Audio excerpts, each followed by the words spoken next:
Persoalan ijazah Jokowi ini lama-lama memang semakin memuakkan, semakin menyebalkan. Terbaru kader PSI Dian Sandi Utama kembali menunjukkan sebuah bukti bahwa Jokowi pernah KKN. Dian Sandi melalui laman akun X-nya mengunggah sebuah foto bahwa katanya foto Jokowi KKN. Tapi yang mana Jokowi silahkan forensik, kira-kira begitulah. Buat saya ini adalah sesuatu yang sangat menyebalkan. Mengapa menyebalkan? Jokowi terkesan memakai tangan orang untuk mencicil bukti-bukti bahwa dia pernah kuliah.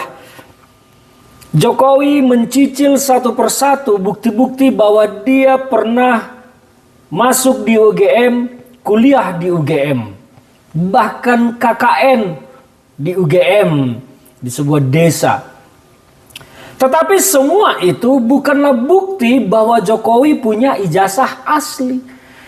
Banyak orang, kalau kita mau tahu, sebetulnya teman-teman juga pasti tahu, banyak orang pernah kuliah, pernah bayar kuliah, tapi tidak lulus. Ada juga orang pernah KKN, tapi tidak sampai punya ijazah. Ada juga orang yang sudah dalam tahap menyusun skripsi, tapi tidak tuntas-tuntas, akhirnya tidak juga punya ijazah. Saya tidak sedang menyatakan Jokowi pernah kuliah, pernah KKN, pernah bayar uang kuliah, tapi tidak lulus. Tidak sama sekali. Saya hanya memberi pemahaman kepada teman-teman semua bahwa banyak orang, ya mungkin bukan banyak, tapi adalah, kita pakai kata ada orang yang pernah bayar kuliah tapi tidak sampai lulus. Tidak punya ijazah. Ada orang pernah KKN tapi tidak sampai lulus. Ada orang sudah tahap skripsi tapi tidak lulus, tidak punya ijazah. Nah, mengapa Jokowi menggunakan tangan orang untuk mencicil bukti-bukti bahwa dia pernah kuliah? Dikeluarkan waktu itu oleh Barreskrim bukti pernah membayar uang kuliah meskipun kwitansi hanya satu dan masih sangat mulus meskipun usianya sudah 40 tahun lebih kertas itu harusnya ya, tapi masih sangat mulus. Oke lah, kita terima. Kemudian dicicil lagi sekarang tampilan foto. Katanya itu adalah foto Jokowi dan teman-temannya seangkatan pernah KKN di sebuah desa di Wonosobo, Jawa Tengah.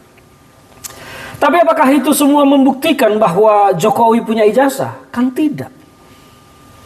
Kenapa Jokowi tidak langsung saja mempublikasikan bahwa dia memang punya ijazah? Dan dia punya ijazah yang asli. Mengapa harus dicicil bukti-bukti bahwa pernah kuliah? Pernah kuliah belum tentu punya ijazah. Ini yang harus kita cermati. Dan ini justrulah yang sangat semakin menyebalkan bagi saya. Semakin memuakkan lama-lama. Perlakuan Jokowi ini sepertinya dia sendiri yang bermain di dalam kegaduhan ini. Jokowi sendirilah yang memanfaatkan kegaduhan polemik tentang ijazah ini menjadi panggung untuknya. Padahal apa yang disebarluaskan itu bukanlah bukti bahwa Jokowi punya ijazah. Yang dituntut itu sekarang kan soal ijazah. Jadi kenapa bukti-bukti yang dilansir adalah bukti-bukti Jokowi pernah kuliah? Saya yakin seperti yang saya katakan tadi, mungkin banyak, bukan hanya sekedar ada orang yang pernah kuliah tapi tidak punya ijazah. Nah, inilah yang menjadi pertanyaan bagi saya. Dan saya berharap Pak Jokowi segera saja mengakhiri polemik ini. Kalau memang Pak Jokowi punya ijazah asli, dan saya sebetulnya berharap Pak Jokowi punya ijazah asli, karena kalau tidak betapa malunya bangsa ini. Pernah punya presiden yang ijazahnya tidak asli. Maka saya berharap ijazah Pak Jokowi itu benar-benar asli dan segeralah publikasikan. Supaya pihak kepolisian juga di Polda Metro Jaya segera menetapkan para terlapor sebagai tersangka. Supaya persoalan ini segera disidangkan dan diproses. Dan supaya selesai. Tidak menjadi konsumsi publik yang sangat menyebalkan, memalukan dan memuakkan. Kita sibuk bangsa ini, anak-anak bangsa ini, mungkin Pak Jokowi tahu, anak-anak bangsa ini terpecah, terbelah hanya karena ijazah Jokowi. Mau sampai kapan hal ini dibiarkan? Kenapa tidak dituntaskan segera? Itulah yang saya sampaikan. Pernah kuliah, pernah membayar uang kuliah, pernah KKN, pernah skripsi, belum tentu orang akan punya ijazah. Karena semuanya bisa gagal, tidak selesai. Semoga Pak Jokowi bisa merenungi ini dan segera mengakhiri polemik yang sangat memuakkan ini dan sangat memalukan bagi bangsa Indonesia.